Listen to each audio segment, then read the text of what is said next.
Now, this is serious stuff. It's this new report by the Children's Commissioner, which has revealed that black children in England and Wales are 6 times more likely to be strip-searched by police.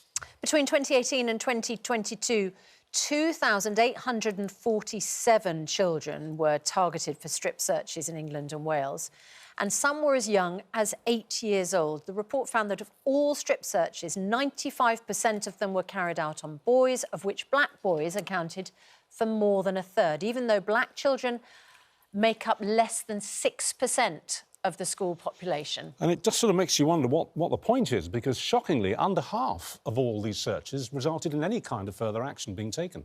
Well, joining us now to discuss these shocking figures is the Children's Commissioner for England, Dame Rachel D'Souza, who has published this report, and youth violence prevention campaigner James Watkins, who says he was first strip-searched when he was a teenager. In fact, you were stopped and searched by the time you were about 15, and you were strip-searched in the back of a van, a police van, when you were around about 17.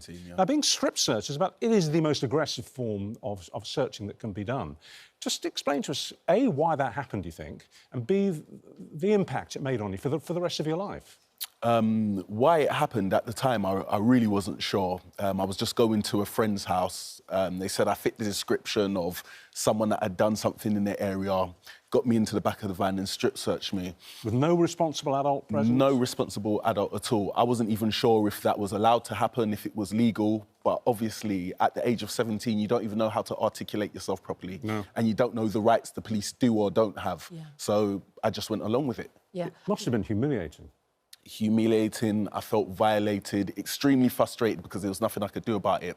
And the reality was I was in the back of the van with 6 or 7 officers, so you can imagine how tight the space was, with them pulling down my trousers and, you know, looking in places that made me feel very uncomfortable. When we talk, sorry to go into detail, but I know that you want to articulate this to explain to people what it's like.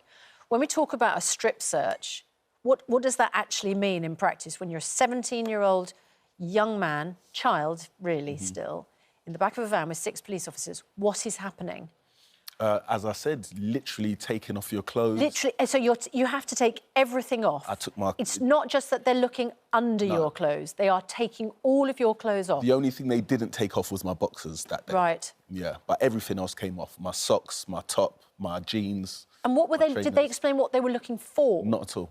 So you didn't know why this was happening? No. Other than you fit the description of someone that they were looking for locally. And did they explain what the description was? No, they didn't. And again, I didn't ask, being as young as I was. So what was the outcome? Did they just chuck you out the van? Literally just chucked me out the van, didn't leave me with any paperwork, didn't explain who they were. That was it, just chucked me out the van. And how has that left your view of the police? At the time, I was very angry. For years, I was very angry. Does it make you frightened of them? Or suspicious? I would say so. I would say frightened, I would say suspicious, didn't trust them at all. But because this was the experience of a lot of friends, it was normal. That felt like normality to me, that it is us against them. Yeah. And the grounds for doing a strip search, are you now aware of whether what they did was legitimate or not? It's clearly violating. It was definitely illegal. It was definitely an illegal search. Yeah. Well, let's go to Dame Rachel D'Souza, who's published this report. I mean, you were quoted in the Sunday papers yesterday as saying that what you've uncovered and what you've published has quite literally given you sleepless nights, hasn't it? Absolutely. Look, I mean, the colleague here talking about being strip searched. We've got children as young as 8, and a quarter of those 3,000 strip searches were done on 10 to 15-year-olds. And it is the most intimate search. And there is a visual, so it's all clothes off, a visual look at private parts, and even touching and moving them. And do you know what? I've had children, got examples of children who are telling me that, you know, they were strip searched 4 times, and, you know, their parents weren't even told. And they only when they heard the child Q, the girl in London who was strip searched in school, when they heard about that case, then they told their parents.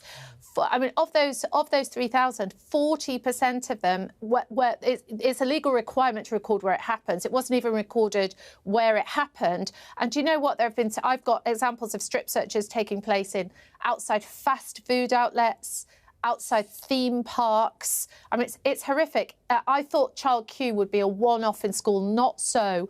You are not meant to strip search in the back of vans, in the back of police vans, in schools. It's really not acceptable, and without appropriate adults. At the very least, you'd want the police to be telling parents and making sure there was a parent there. No, it's not been happening. What can you tell us about this appalling case of an 8-year-old child being strip searched? I mean, I find that unbelievable, but I have to believe it because it's true. What happened? So, well, what we did was we've gathered data. I mean, one of the things that's really shocked me, actually, is if child Q, the 15-year-old girl, hadn't come to light, I wouldn't have even known to look for this data. This data of child strip searching, their age, where it happens, has not been public. And I use my statutory powers to call for it, and it's what the police have told me. So I don't have details. I just have details of where it happens, age, and whether there's an appropriate adult or not. So, I mean, it's extremely concerning. Now I want change to happen. We need the laws and the rules around this to be tightened up. I need the Home Office to tighten this up, and I need the police chiefs to really, get their act together on this and get this sorted. Just remind viewers of the case of child Q and why it sparked this review. So child Q is a 15-year-old girl in Hackney who was sitting in a classroom. The school suspected she smelt of cannabis. They called the police. 2 police took her into a room and strip searched her. She was on her period. They took off her sanitary towel. They did a visual inspection of her. Now, I was a head teacher for years. What should have happened is mum should have been called and she should have been sent home. Anyway, that case caused real consternation, and I committed to her that I would not stop until I knew that this had happened to nobody else, and that this wouldn't happen again. Unfortunately, my findings show today it has happened to 3,000 children over the last 4.5 years, and clearly the rules have been broken. The police's own rules have been broken.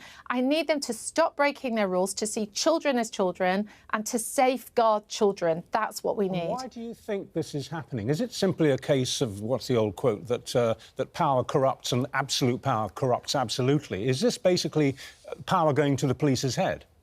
So, look, I've spoken to the most senior police officers and they've told me why they think they need to be able to strip search children. Remember, these aren't children who've been arrested. These are children who have been stopped under stop and search powers. So just on the street and taken for a strip search and then released.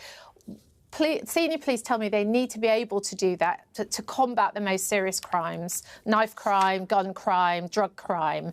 But then 51% of these cases have been released with no further action. So clearly there's some overzealous strip searching going on. Now, most police, I'm sure, are absolutely fine, but 3,000 across the whole country with this high proportion of black boys strikes me as very worrying.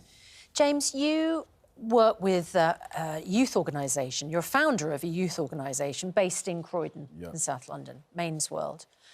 So you work with the police and you want to prevent violence amongst young people. Yeah.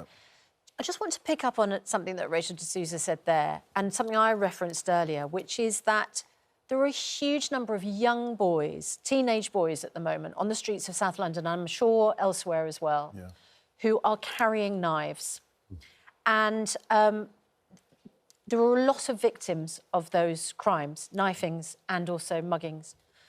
The police might say, if they were here, what are we to do if we're to protect those young people from themselves? Strip searching, stop and search is the way to do that. What would you say to those police officers?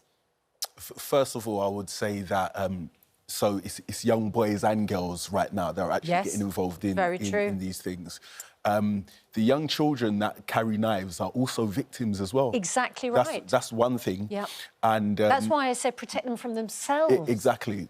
But to suggest that strip searching is one of the things that's really going to help, obviously the statistics show that that's not even true, because 51% of the children are getting NFA'd. Yeah, no further action. But if they feel that they should strip search a young person because, as Susanna mentioned, there may be the possibility they're carrying a knife, then they should do it legally. They should do it legally. They should follow the rules. They should follow the rules. They should document it properly. Exactly. As the colleague just said, you know, a lot of where it's been done isn't being documented. You know, if there's a parent present or a guardian present, 51% of the times isn't being documented as well. These are issues. Yeah. So when the protocol isn't followed, there needs to be harsher ramifications for the officers involved. And we see this huge crackdown today on antisocial behaviour. But my feeling is, literally personally, where is the crackdown on these crimes? Yeah. The knife crime and the muggings. Because it's like an epidemic. You probably see that in Croydon. Yeah, definitely. What would your advice be? To be honest with you, it's going to take a holistic approach to improve this situation. And part of that is improving relationships between the community and between the police. That's why I do what I do.